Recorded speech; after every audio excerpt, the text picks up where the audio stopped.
In July of 2000, a team of historians and political scientists sat down to interview Bob Gates for the George Herbert Walker Bush Oral History Project. Gates was CIA director during Bush's tenure. These were eventful years, and so the men spoke of the Soviet Union, Yugoslavia, Somalia, German reunification, a fascinating insider perspective into the first Bush White House. Amid the interview, historian H. William Brands asks the old spy chief a question many were doubtless curious to know. Was there anybody that George Bush actively disliked? Shamir. Gates, of course, is referring to Yitzhak Shamir, the Israeli prime minister at the time. But I will say this, every president I worked for, at some point in his presidency, would get so pissed off at the Israelis that he couldn't speak. It didn't matter whether it was Jimmy Carter or Jerry Ford or Ronald Reagan or George Bush.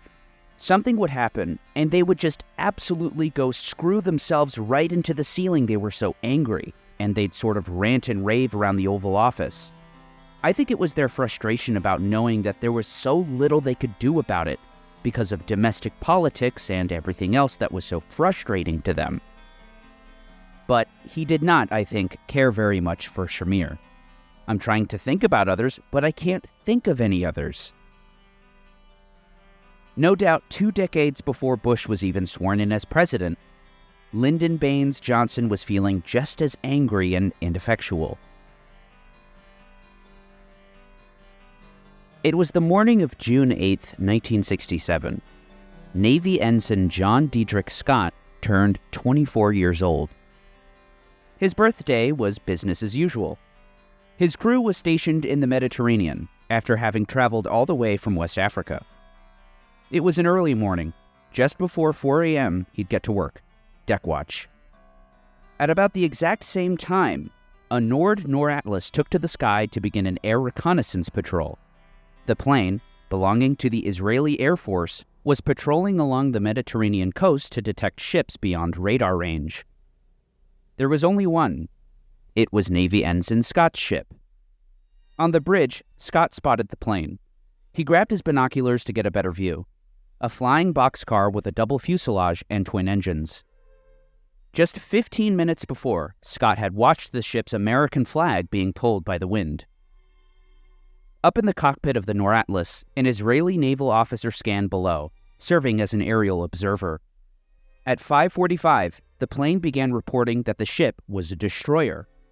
Less than 20 minutes later, though, according to an official Israeli history, the plane reported that it was, in fact, a U.S. Navy supply ship.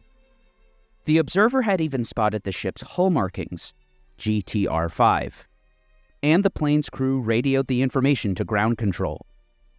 Upon landing, the observer was debriefed by a Lieutenant Commander Pinchasi of Air Command, after which, according to an official Israeli inquiry, the identification of the ship was determined to be the U.S. Navy ship Liberty. Hi, my name is GDF, and you can probably tell by the direction that this video is going in that I'm not very advertiser-friendly. For that reason, I rely completely on my patrons, subscribers, and donations. Hours before the attack, Izreel knew not only that an American ship sailed nearby, but that it was the spy ship Liberty. Aboard the USS Liberty was a signals intelligence and cryptology command called the Naval Security Group, an organization which reported to the National Security Agency, the NSA. Outfitted with 45 towering antennas and a satellite dish on the ship's stern which bounced messages off the moon to Washington, the ship's true mission was a poorly kept secret. Ugliest ship in the Navy and the most unusual, and therefore the easiest of all ships to recognize. The ship's captain, William McGonigal, would later testify that the configuration of the ship with unusual mast antennae arrangements had resulted in some surveillance from the Southwest African countries during its first 2 deployments. Its usual stomping grounds. African art and masks decorated the ship's walls. Summer 1967 was supposed to entail steaming off to Angola, Liberia, and Gabon, From the port of Abidjan, however, the ship received new marching orders. Late spring saw things heat up rapidly in the Middle East. Egypt and Israel appeared ever closer to war. The ship was now to sail towards Spain, and finally, off of the Sinai Peninsula. It was here that the Liberty was to listen in on communications flying between the warring parties of the ensuing Six-Day War. Each day, beginning with Israel's preemptive attack on Egypt, the Liberty was sending a steady stream of updates back to Washington about Israel's capturing the Sinai and the West Bank, including the Old City of Jerusalem, in just the first 3 days. The ship was very much not a battleship, and as we shall see, almost completely defenseless. The Liberty carried no cannons and was armed with 4 Browning 50 caliber machine guns. The ship's 4-page gunnery doctrine declared the mounted gun's primary function was to repel boarders, not shoot down fighters. The ship's infirmary was, in turn, not outfitted for war zones. Out of a crew of almost 300, the main ward could accommodate just 4 patients. On a previous cruise, a sailor had to be evacuated to a hospital in Senegal for appendicitis. The examination room, with its lone surgical table, carried sutures and local anesthetic. However, the sailors did not have much reason to believe they'd be targeted for attack by anyone. Its flag flying on its mast, its freshly painted hull markings, its configuration, size, and speed, coupled with the clear weather and lack of surrounding ships, made an attack all the less likely. After all, no nation had ever attacked a spy ship, so the worries were not overt, particularly because the Liberty sailed in international waters. Navy Ensign Scott still had eyes on the plane, and even shot 4 photos with a 35mm camera. The plane circled around several times, then took off in a true direction toward Tel Aviv. A single jet aircraft circled the ship at 8:50. 2 more jets circled 3 times at 10:30. 11 a.m. another plane circled. More planes came at 11:30, 11:45, 12:20, and 12:45. The weather log on the Liberty showed clear skies, calm seas, and excellent visibility north of the Sinai on June 8, 1967. The calm preceded a vicious storm. Just before 2 p.m., Captain McGonigal peered through binoculars from the starboard wing. He spotted a fighter jet. Ensign Patrick O'Malley studied the radar. On the screen were 3 blips. "We've got 3 unidentified vessels, steady bearing, decreasing range, coming right at us." As a captain, I've never seen anything approach the ship this fast. McGonigal turned to Lieutenant Junior Grade Lloyd Painter. "I think they're going to attack." French-made Mirage jets strafed the Liberty. The bridge was first. Rockets and 30mm cannon rounds pummeled the vessel. Shrapnel flew everywhere. And I could see orange flashes just dancing down the deck. Men in the forward gun mounts, both forward gun mounts were literally blown into the air, end over end. The Liberty never stood a chance. From just the first burst of bombs and bullets, the ship's machine guns were destroyed. Antennae were smashed. Basketball-sized craters littered the deck and bridge. McGonigal alerted the crew to increase speed to maximum power, but the jets had blown out one of the ship's 2 boilers. The Liberty's max speed would be just about 13 miles per hour. Jets tag-teamed the ship and attacked it in a crisscross formation. The fighters first strafed the Liberty from bow to stern, targeting the bridge, machine guns, and antennae. With those destroyed or on fire, the attackers crisscrossed the spy ship to target the engine room, the Liberty's heart. The attacks came in waves, about every minute. Radioing for help proved increasingly impossible as the jets targeted each of the ship's 45 antennae. 6 minutes into the attack, the radiomen switched transmitters hoping to get a message out, but the receiver blared feedback noise. Thinking this was just a malfunction, the men were horrified to find the same noise on every frequency, leading the radiomen to conclude that the attackers had jammed the Liberty's communications, since only between the attacks could the operators receive signals. The Mirage fighters were just the beginning. The second phase of the attack saw the fighters replaced by Mystère bombers armed with napalm. Burning at 3,000 degrees, the explosion sent smoke barreling through the bridge. Bits of flaming jelly charred walls and blistered paint. Fuel barrels caught fire and sent more smoke in the air. After unloading their payloads, the bombers too vanished. There was now another calm in the skies, though not aboard the Liberty, whose deck was strewn with dead and dying. But still, the worst was yet to come, as those 3 blips on the radar screen still hadn't arrived yet. The torpedo boats that happened to have been the 3 blips that I had seen on the radar scope had reached us and were now firing armor-piercing bullets through the ship. McGonigal again pulled up his binoculars and saw, some 15 miles off the starboard side, 3 torpedo boats coming straight toward him. The skipper ordered new men to replace the dead ones at the 50 cals, and a new American flag raised to replace the one knocked down by the jets. They grabbed the largest one they had, 7 by 13 feet, and pulled it up the mast at 2:26 p.m. Up until now, the ship's crew had no idea who was even attacking them. Egyptians? Soviets? I saw what appeared to me to be an Israeli flag on one of the boats. No doubt McGonigal was stunned to find, as the torpedo boats approached some 2,000 yards away, a blue and white flag with a Star of David in the center. The boats then opened fire. Along with 50 cals of their own, the ships also possessed 20 and 40 millimeter cannons. These weapons, of course, were designed to create a distraction as their gunners manually aimed torpedoes at the Liberty. Nearly 300 sailors now prepared for the unthinkable. Not since the waning days of World War II, and before many of the Liberty's crew members were even born, had another nation torpedoed an American ship. At 2:34 p.m., McGonigal watched a torpedo gliding underneath the water, which flew past the Liberty's stern by 25 yards, but the Israeli boats had fired 5. At 2:35 p.m., the Liberty was lifted out of the water and sloshed back down. The power was out, all the generators and even the steering had failed.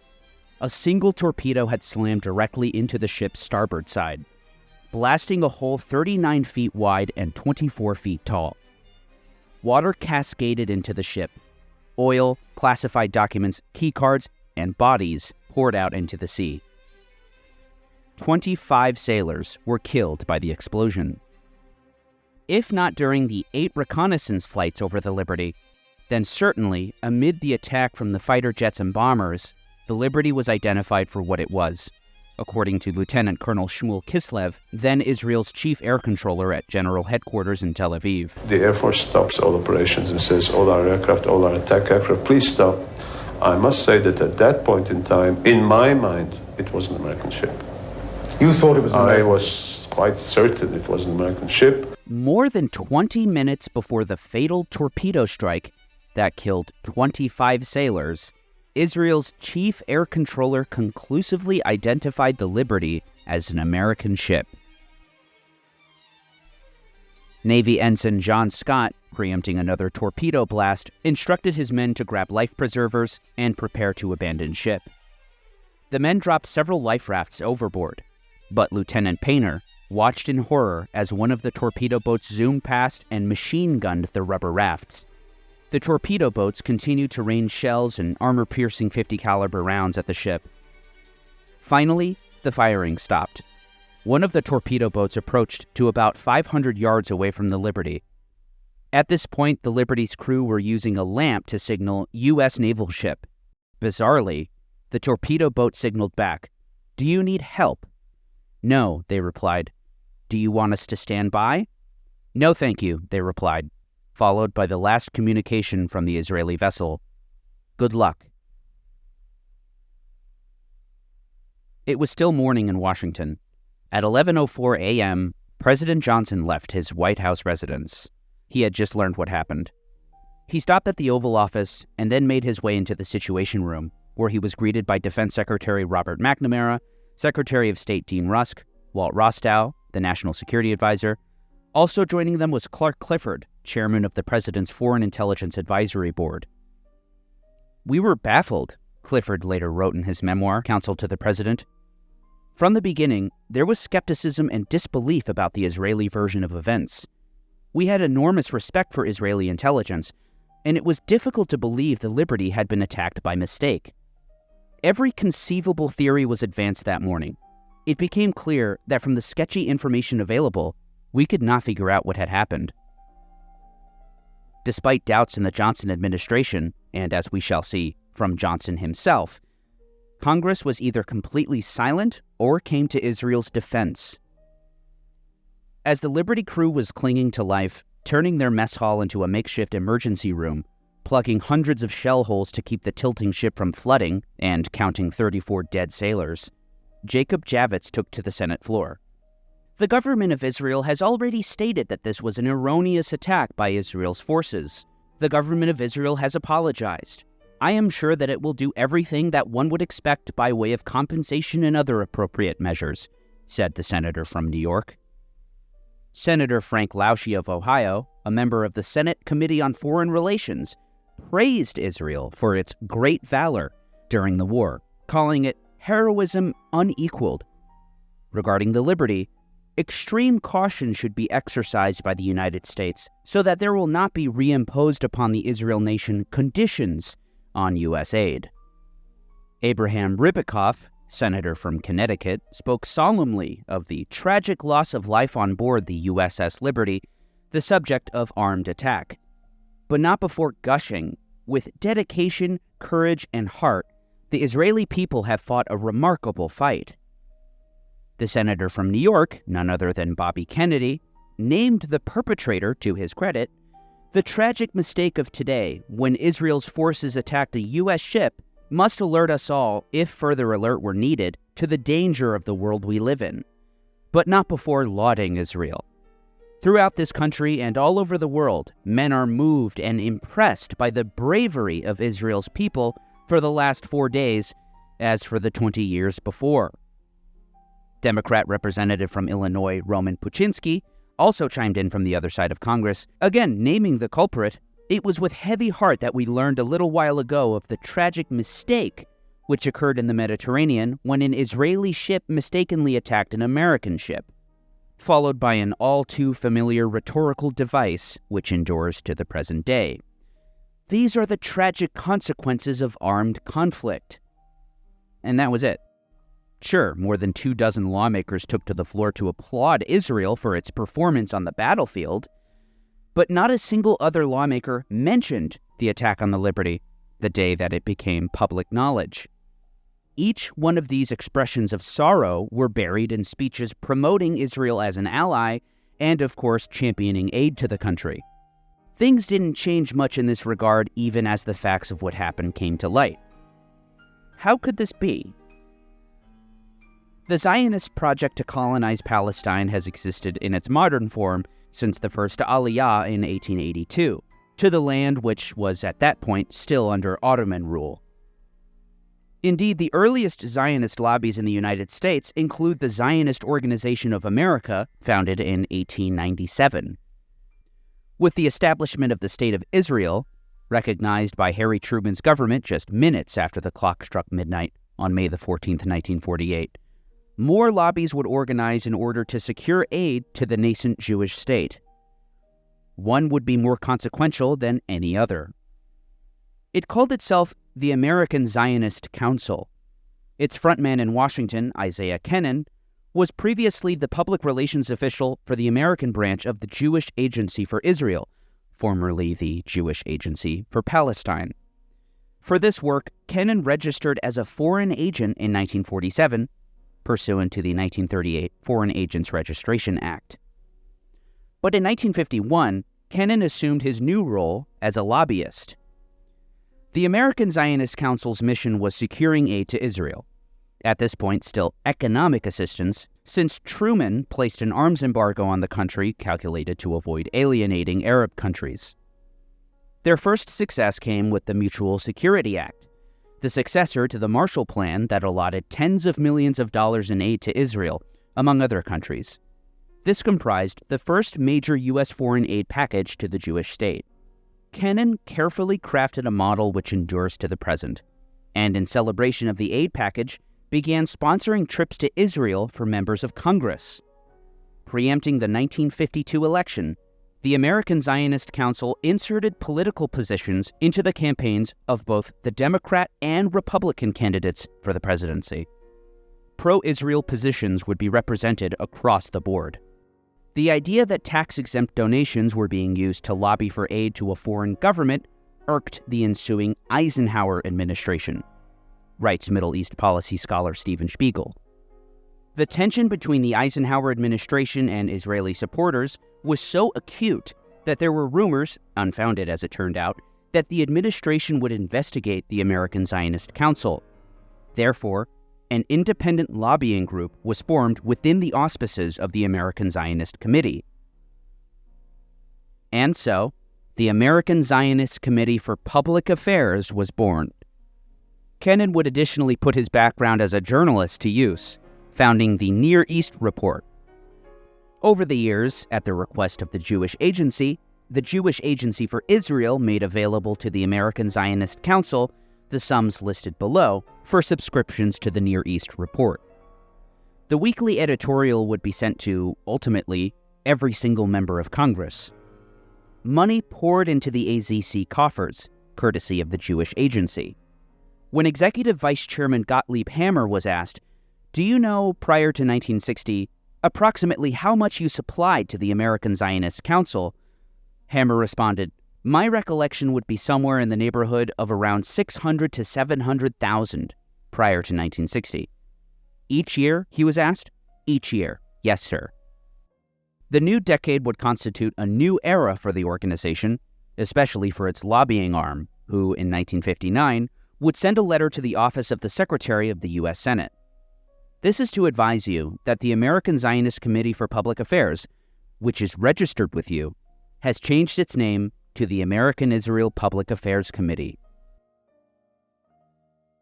At daybreak on June 9th, deck crews began cleaning up the wreckage of the USS Liberty, all that remained but the bodies, which were being stored in freezers and air-conditioned rooms. With hoses, they washed blood, flesh, and bone off the deck. Sailors even discovered a shoe with a foot still inside. Just 2 days after the attack, the Naval Court of Inquiry investigating the event convened in London. Admiral John McCain Jr., Navy Commander for Europe and the Middle East, appointed Rear Admiral Isaac Kidd Jr. to lead the inquiry. And Kidd chose Captain Ward Boston as chief counsel. My name is Ward Boston Jr. I'm a retired Navy captain, United States Navy. I was the counsel to the Court of Inquiry that was appointed by Admiral McCain as a result of the Israelis shooting up the USS Liberty on 8 June 1967. Their report was completed by the end of the month. Among their findings, the ship was hit by more than 821 shells and rockets, many of them incendiary. Notably, from the time of the first air attack onward, attackers were well-coordinated, accurate, and determined. Criss-crossing rocket and machine gun runs from both bows, both beams, and quarters effectively chewed up entire topside, including ship control and internal communications. Well-directed initial air attacks had wiped out the ability of the 450 caliber machine guns to be effective. As for the torpedo boats which followed the jets, PT attack first developed from starboard side and was identified as a high-speed run-in.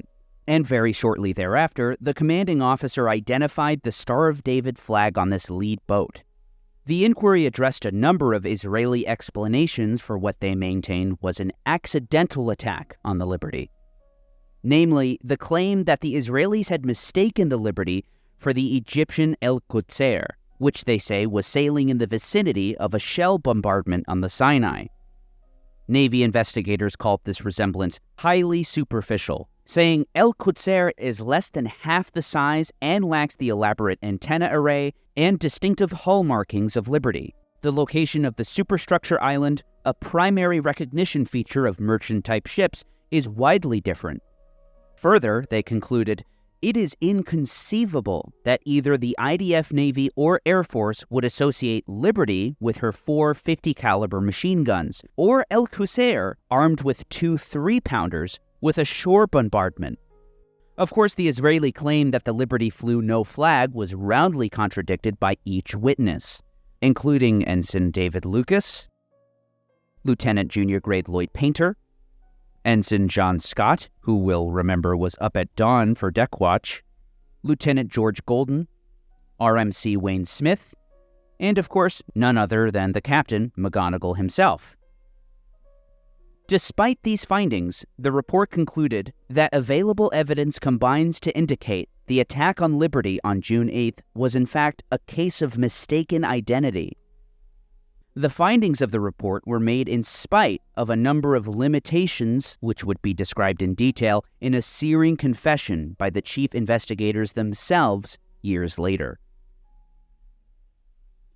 Projections for the 1960s looked promising for the American Zionist Council, and their expenditures for 1962 to 1963 would constitute a media blitz, including a cultivation of editors, TV and radio interviews, positive articles in the Christian press and in academic journals, seminars in universities, distribution of books to libraries, monitoring of Arabs, among other initiatives. But the ambitious American Zionist Council would be cut short in their prime. Or would they? The AZC had caught the attention of the powerful Democrat senator from Arkansas, the chair of the Senate Foreign Relations Committee, James William Fulbright. Beginning in 1961, the Senate committee would charter an investigation into the nature and extent of efforts of foreign governments to influence the content and direction of United States foreign policy. Fulbright wasn't alone in his concerns. In late 1962, Assistant Attorney General J. Walter Yeagley informed his boss, Robert F. Kennedy, that we are soliciting next week the registration of the American Zionist Council under the Foreign Agents Registration Act, since it was reported that the council received over $32,000 in subventions and over $11,000 as a special grant from the American section of the Jewish Agency for Israel. Under the act, the receipt of such funds from the Jewish agency constitutes the council an agent of a foreign principal. Shortly thereafter, Mr. Yeagley, on behalf of the Department of Justice, orders the American Zionist Council to register as an agent of a foreign government. Less than 2 months later, 6 weeks to be exact, the American Israel Public Affairs Committee severs itself from the AZC to become its own corporation. However, AIPAC would not register as a foreign agent, despite taking over the entire American Zionist Council's operations. The Fulbright investigation culminates in hearings later in the year, where it is revealed that the Jewish Agency from January 1, 1955 through December 31, 1962, made payments totaling $5,100,000 to the American Zionist Council to carry on activities within the United States. Through its failure to require itemization, the Department of Justice and, therefore, the public was unaware of the public relations activities in the interest of Israel carried on within the United States by the agency. It wasn't until the year 2004 when an aging Ward Boston, the senior legal counsel to the Navy Court of Inquiry into the Liberty attack, gave in to his guilty conscience. In a sworn affidavit that was inserted into the congressional record, Boston told all. For more than 30 years, I have remained silent on the topic of USS Liberty. However, recent attempts to rewrite history compel me to share the truth. Boston describes how he was assigned to the job while serving as a captain in the Judge Advocate General Corps. He goes on to list the flaws in the investigation. The late Admiral Isaac Kidd, president of the court, and I were given only 1 week to gather evidence for the Navy's official investigation into the attack, despite the fact that we both had estimated that a proper court of inquiry into an attack of this magnitude would take at least 6 months. Despite these limitations, the pair were able to acquire damning evidence, much of which we went over earlier. The evidence was clear. Both Admiral Kidd and I believed with certainty that this attack, which killed 34 American sailors and injured 172, was a deliberate effort to sink an American ship and murder its entire crew. I recall Admiral Kidd repeatedly referring to the Israeli forces responsible for the attack as murderous bastards. Hammering the point home, the Israeli attack was planned and deliberate and could not possibly have been an accident. I am certain that the Israeli pilots that undertook the attack, as well as their superiors who had ordered the attack, were well aware that the ship was American. I saw the flag, which had visibly identified the ship as American, riddled with bullet holes, and heard testimony that made it clear that the Israelis intended there be no survivors. It was an intended attack deliberate, well-planned, except not well executed because they didn't sink the ship. Not only did the Israelis attack the ship with napalm, gunfire, and missiles, Israeli torpedo boats machine-gunned 3 lifeboats that had been launched in an attempt by the crew to save the most seriously wounded. A war crime. Their superior, Admiral McCain, was adamant that we were not to travel to Israel or contact the Israelis concerning this matter.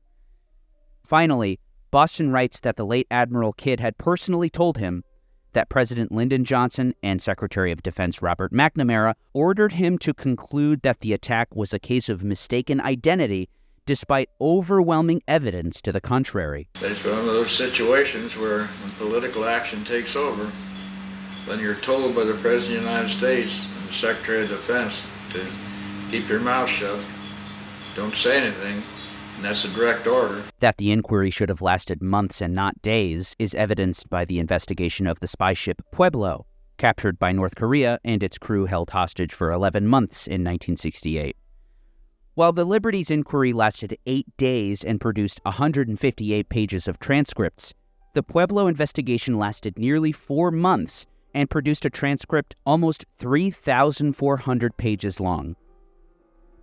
Of course, Boston was far from the only person who felt the way he did. Then NSA Director, Lieutenant General Marshall Carter, commanded the agency which the Liberty reported to. He was never convinced of the official story, telling his interviewer for an oral history, "It couldn't be anything else but deliberate. There's just no way you could have a series of circumstances that would justify it being an accident."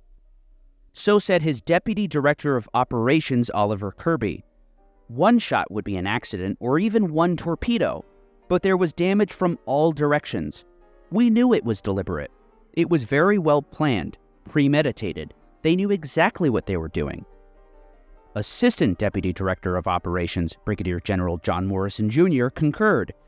"We just couldn't believe that. We knew what the Liberty stood for. We knew what it looked like. It was not a small ship. It was a large ship. They, being a bright bunch of folks, we had to believe that they knew. They saw the silhouette of the ship. They knew when they looked at it what it was. Our flag was flying." Thomas L. Hughes directed the State Department's own intelligence agency, the Bureau of Intelligence and Research. In 6 strafing runs, it appears remarkable that none of the aircraft pilots identified the vessel as American. He'd type in a memo to Acting Secretary of State Nicholas Katzenbach 5 days after the attack. The torpedo boat attack was made approximately 20 minutes after the air attack. The surface attack could have been called off in that time had proper air identification been made. Liberty crew members were able to identify and record the whole number of one of the small, fast-moving torpedo boats during the 2 minutes that elapsed between their attack run and the launching of the first torpedo. But the Israeli boat commanders apparently failed to identify the much larger and more easily identifiable Liberty at 11,000 tons, 455 feet long, large identification numbers on hull. Granville Austin was director of the Near East and South Asia office at the Bureau of Intelligence and Research, making him a centrally placed official for intelligence on the attack. Everybody knew it wasn't an accident. They knew damn well what it was. That it was an accident, of course, was nonsense. At CIA as well, doubts persisted and permeated through the highest levels. An official CIA history of Director Richard Helms's tenure, which included the attack on the Liberty, reads, "Although Israeli authorities in Tel Aviv immediately apologized for the grievous accident, many informed Americans soon came to believe that the assault had been anything but accidental. CIA initially resisted this judgment, but the cumulative weight of the evidence rapidly undermined this position." The CIA history also quotes then Deputy CIA Director Vice Admiral Rufus Taylor in a letter to Director Helms. To me, the picture thus far presents the distinct possibility that the Israelis knew that Liberty might be their target and attacked anyway, either through confusion in command and control or through deliberate disregard of instructions on the part of subordinates. And let's not forget the director himself, who would sit down for his oral history interviews in 1984. About the Liberty, Helms said, Since this is for the agency's record, I don't think there can be any doubt that the Israelis knew exactly what they were doing. Why they wanted to attack the Liberty, whose bright idea this was, I can't possibly know. But any statement to the effect that they didn't know that it was an American ship and so forth is nonsense. I have always assumed, without knowing the truth of the matter, that somebody in the Israeli hierarchy figured that the ship was monitoring what the Israelis were doing in Syria, and that before they attacked in the Golan Heights, they didn't want the United States to try to stop them from getting on with the job. So the thing to do was to take out this vessel and stop our ability to hear the transmission of their messages. That's just my surmise.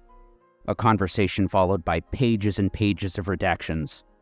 President Johnson himself reportedly fumed. Less than 2 weeks after the attack, Charles Roberts, reporting for Newsweek, cited a top-level theory that someone in the Israeli armed forces ordered the Liberty sunk because he suspected it had taken down messages showing that Israel started the fighting. President Johnson was the magazine's source.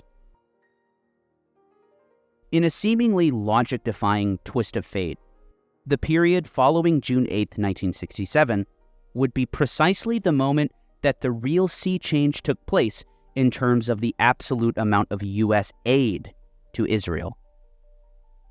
The efforts of the lobby to stifle dissenting views in Congress and to push for the lifting of the arms embargo began to bear fruit. Indeed, just months after the Liberty attack, and with all that had come to light about it, that lobby began pressuring the new Special Assistant for National Security, Walt Rostow, who proved more susceptible to these pressures, and the embargo was lifted. A lobby, as we've seen, that was an entirely foreign creation, set up and seed-funded to advance Israel's interests at the expense of the United States. Indeed, despite Johnson's fury, in which he went so far as to tell Newsweek's Charles Roberts that he believed the Liberty attack was deliberate, he himself caved to the pressure, as documented by Henry Kissinger in a 1969 strategy document.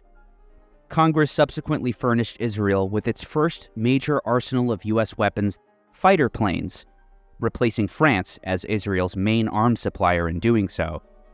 Those Mystères and Mirages which strafed and napalmed the Liberty would be swapped with F-4 Phantoms, and soon enough, F-15s and 16s would follow. Approved by a Congress that, it appears, didn't have the excuse of not knowing the obvious. By the end of the month of the Liberty attack, on June 29th, the House heard clearly for themselves the outrage of Representative Craig Hosmer, a Navy reservist who served in World War II. Hosmer was well-versed in ship identification. I can only conclude that the coordinated attack by aircraft and motor torpedo boats on the USS Liberty, 15.5 miles north of Sinai on June 8th, which killed 34 officers and men of the Navy and wounded another 75, was deliberate. The fact that the USS Liberty was a Victory hull vessel, hundreds of which were produced and used by the U.S. Navy during World War II and since, rules out the possibility of mistaken identity. Every ship recognition book in the world has for years identified the characteristic Victory hull and superstructure of the USS Liberty as U.S. Navy property. Thomas Abernathy took the floor moments later. The Democrat representative from Mississippi spoke candidly. I have heard members of this House and many, many others say that if this had been done by others, the leaders of our government would have moved in with sternness and appropriate demands or even retaliatory action.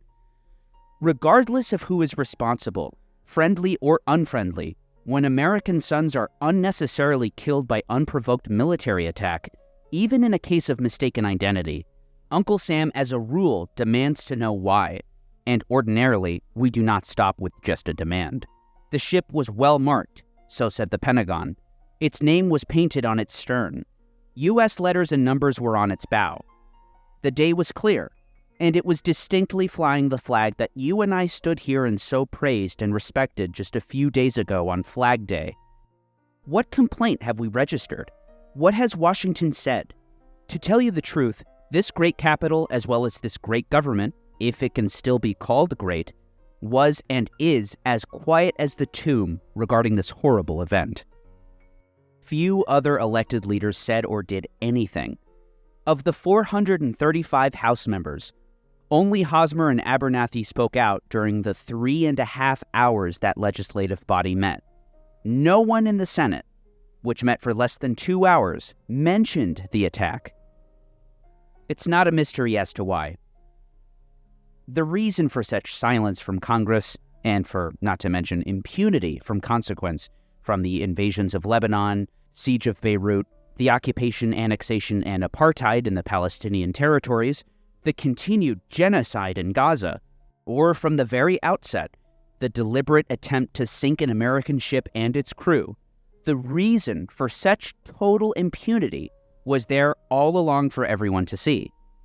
That a foreign government has operated freely through its agents in the American democratic system.